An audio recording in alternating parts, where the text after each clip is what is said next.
What's going on, guys? Welcome back to Talking About Baseball. Today is day 6 of the 12 Days of Christmas rankings, and today we'll be ranking the shortstops of the MLB. So, let's get it started, but before we do, you should go back and watch the 5 days before this. But anyway, let's get into it with number 32, and that will be Darell Hernaiz of the Athletics. He has not yet played a single game in the MLB yet, but he is the Athletics' current projected shortstop. He was traded to the Orioles at this year's deadline, and I actually really like this pickup. He's not really a huge top-ranked shortstop or prospect in general, but I do think that he can be really solid for an Athletics team that's, once again, absolutely garbage. I've mentioned that in pretty much every single video I've made so far. At number 31, I have Marco Luciano of the Giants. He had an alright season last year. He didn't really play for all that long and didn't look amazing, but that's to be expected of a player who played just about only a month. I do think that he can be really solid. He was one of the top-ranked prospects just a few years ago, and after struggling in the minors recently, he's kind of trickled down the list. But I do think that for a kind of up-and-coming but also old Giants team, he can be a really solid young cornerstone, along with guys that have newly joined the team like Jung-Hoo Lee or guys who have been starting to get better. At number 30, I have Brian Roquillo of the Guardians. I'm not really sure if I pronounced his name right, but anyway, he's also pretty much just alright. That's why he's way down here at the bottom. He's a great defensive shortstop. Doesn't really have a great bat so far, but I think that can develop in the Guardians. He's going to be playing up the middle with Andres Gimenez on the Guardians. He's definitely not quite as good as Francisco Lindor, a guy who they had in the past, but I do think that he could potentially get to his level, but most likely not considering how good Lindor was for the Guardians, but Roquillo is still a very good player. At number 29, I have Mason Wynn of the Cardinals. He's another guy who's only played a month in the majors, but he is now the new projected current shortstop. He has an absolute cannon for an arm, probably the best arm in the entire league.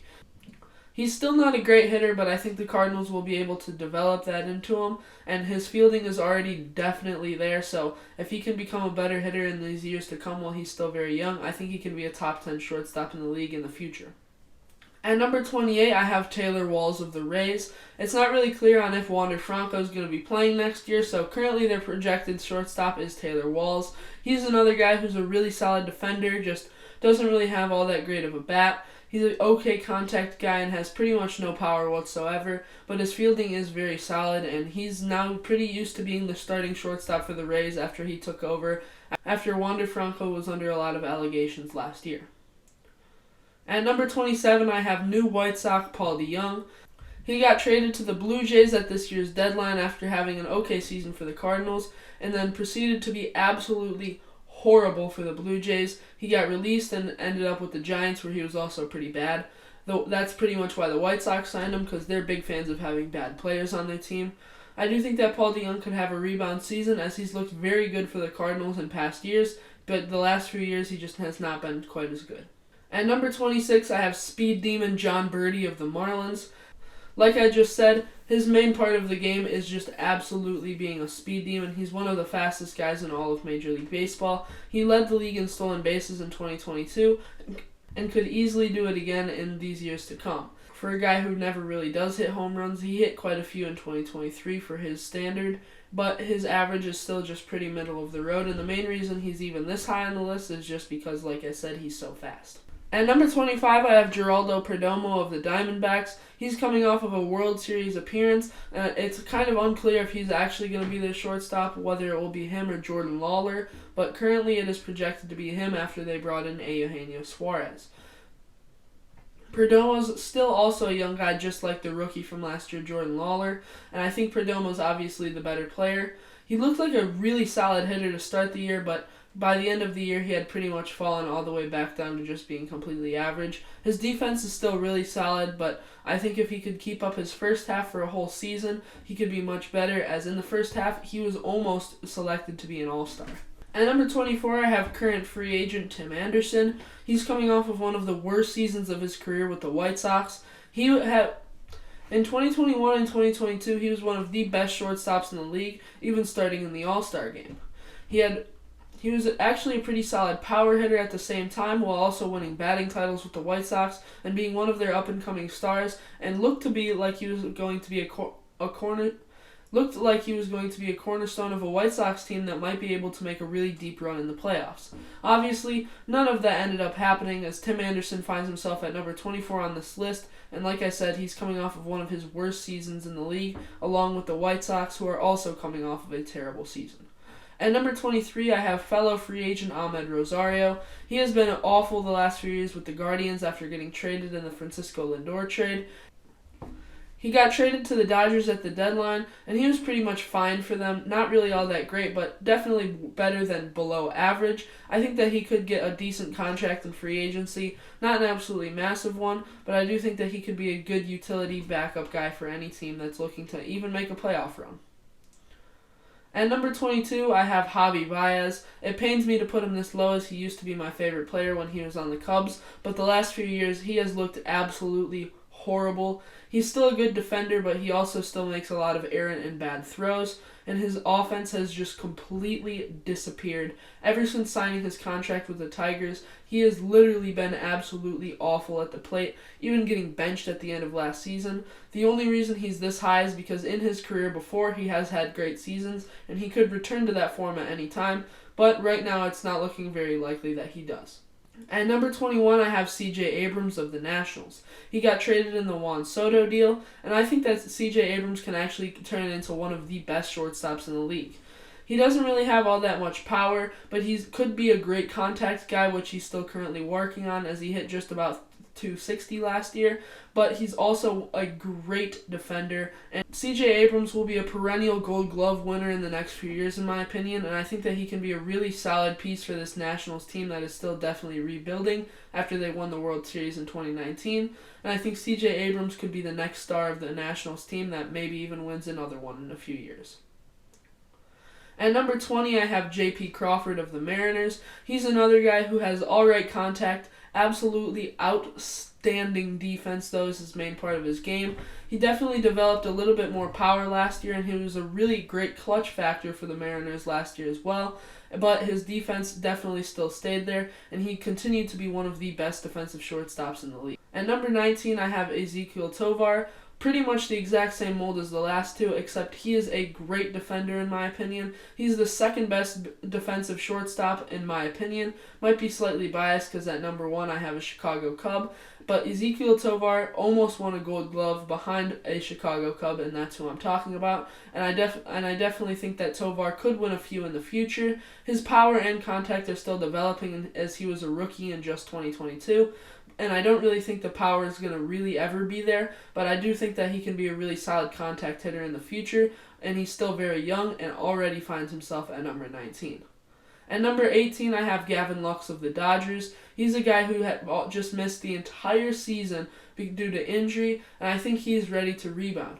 He hasn't really had a great season, but at the end of 2022, he was looking like he was going to get better and better in 2023, and then, like I said, unfortunately, he missed the whole year. I think that he's ready and geared up for 2024 on a Dodgers team that looks playoff bound already with the signature of Shohei Ohtani, and I think that Gavin Lux can be a crucial part of that bottom of the lineup for LA. At number 17, I have Trevor Story of the Red Sox. He used to be one of the best shortstops in the league with the Colorado Rockies, but after he left them and signed with the Red Sox, he has not been the same guy. He missed over half the season with a big injury that he got early in the year, and when he came back, he was absolutely horrific. He's definitely had good years recently in the past, and that's why he's still at 17, but if he keeps up how he was playing in 2023, he might not even have a starting job by next year, but I don't think that's what's going to happen. I don't think that he'll ever return to his outstanding form, but I do think he can still be an above-average player in the future. At number 16, I have O'Neal Cruz of the Pirates. He's another guy who pretty much just missed the entire season. I just realized I'm kind of grouping up a lot of guys together. I had great defensive shortstops and guys who just missed the whole season. But anyway, O'Neal Cruz did play in the very beginning, but then broke his shin sliding into home and never played the rest of the season. He's another guy, absolutely massive human being, great arm, great power. He's one of the few shortstops who has great defense and great power, but not really all that much contact. I think if he can develop the contact a little bit more, he can be a top shortstop in the league, and if he can stay healthy this year, I think he will be a star for the Pirates. At number 15, I have Zach Neto of the Angels. He was their 2022 first-round pick and already got called up this year, and he looked very solid before an injury pretty much sidelined him the rest of the year. Zach Neto looked absolutely outstanding on defense, contact, and power for the Angels. He's pretty much above average at all of them, and I think that all of them can get even better and turn him into a top 10 guy. Currently, he's only at top 15, but also last year was just his rookie season, and he's one of the guys on the Angels that does really need to carry them on offense if they want to have a productive season next year. At number 14, I have Orlando Arcia of the Braves. He was on a Braves team that he pretty much really only did good, in my opinion, because of how much lineup protection he had. He hit about 280 at the very bottom of the order, and I think that he could easily do that again for a Braves team that's looking like they're going to go for it again. I think that he's still just not really all that great. He's a pretty solid defender, but he's also only had a great season one time, and that was last year with the Braves. And of course, the Braves made him good because they're just the Braves, and that's what they do to literally every single player. At number 13, I have yet another rookie from last year, just like Zach Neto, and that is Matt McLain. Matt McLain, obviously, like I just said, was a really young part of this Reds team from last year that had a ton of rookies on it. Out of all those Reds rookies, he performed maybe the best. He did have an injury late in the season, which made him play a little bit worse once he did finally come back, but he was one of the best contact hitters in all of the Reds roster, and he just looked really solid for them all year. The power is still definitely not there, and his defense isn't great, but I do think that Matt McLain is still a really solid player, and obviously as he was just a rookie last year, he will continue to progress. The next two are both in the same division and also both rookies, and at number 12 I have Anthony Volpe.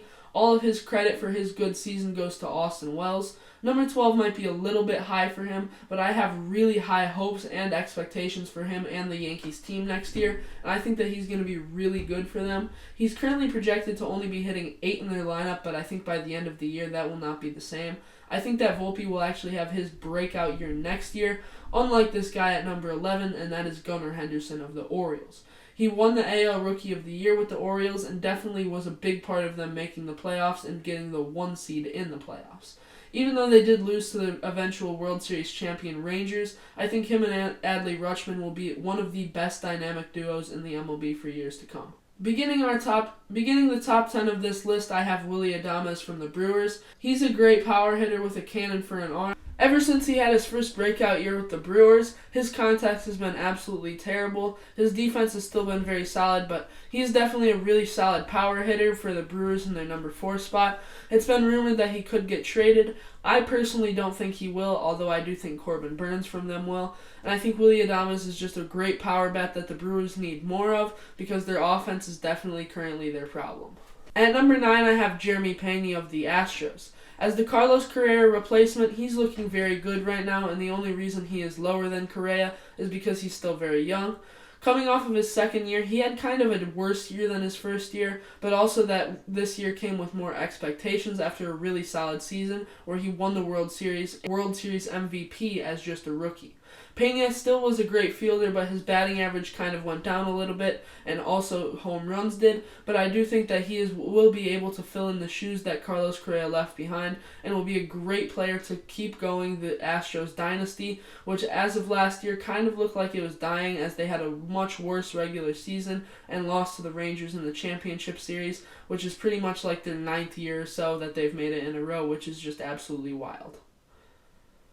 At number 8, I have Dansby Swanson of the Cubs. Coming off of his 7-year, $177 million he got in free agency, he didn't really have a great year for them. He's really only had one amazing season in his career, which conveniently was right before he was a free agent, and that landed him big money. He was the best defensive shortstop in the MLB, and in my opinion should have won the NL Platinum Glove over Fernando Tatis Jr., but he didn't, and he was still a great fielder anyway. His hitting definitely wasn't great. His average was kind of in the middle of the 200s, and his home runs were in the low 20s, but I do think that he'll be able to do better next year as he started with the Cubs very bad last year. Now that the Cubs are hopefully playoff bound for 2024, I think that Swanson will be able to be a more integral part of our roster.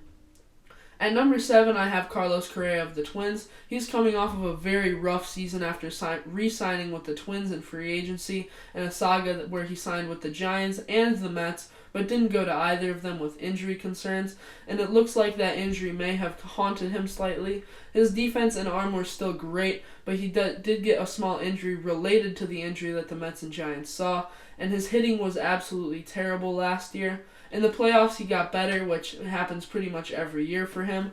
And now that the Twins have lost Sonny Gray, he's going to have to perform much better if he wants them to make the playoffs again.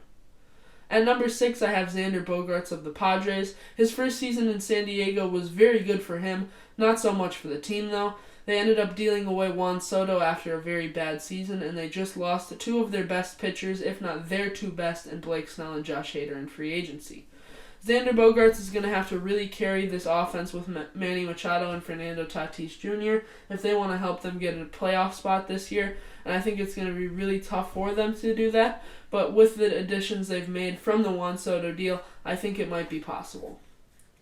Beginning of the top 5, I have Francisco Lindor from the Mets. He's coming off of his best year with the Mets. He's still a great hitter, which for the Mets he really hasn't been so far until this last year, and his defense has never slowed down. Even though he's entering his 30s and he's still making $35 million a year, he is a big piece of this Mets team that was not very good last year, but is building to be good in the years to come.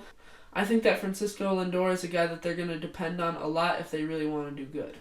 At number 4, I have Bo Bichette of the Blue Jays. He was involved in some trade rumors with my Chicago Cubs early in the offseason, but it's not really looking like that's going to happen, as it looks like the Blue Jays are going all in, as they've been linked to Shohei Ohtani, bringing back Matt Chapman, and even Cody Bellinger. Bo Bichette is one of the best, if not the best, contact-hitting shortstop in the entire league, but his defense definitely needs a lot more work, as he's been one of the worst defensive shortstops at the top of this list.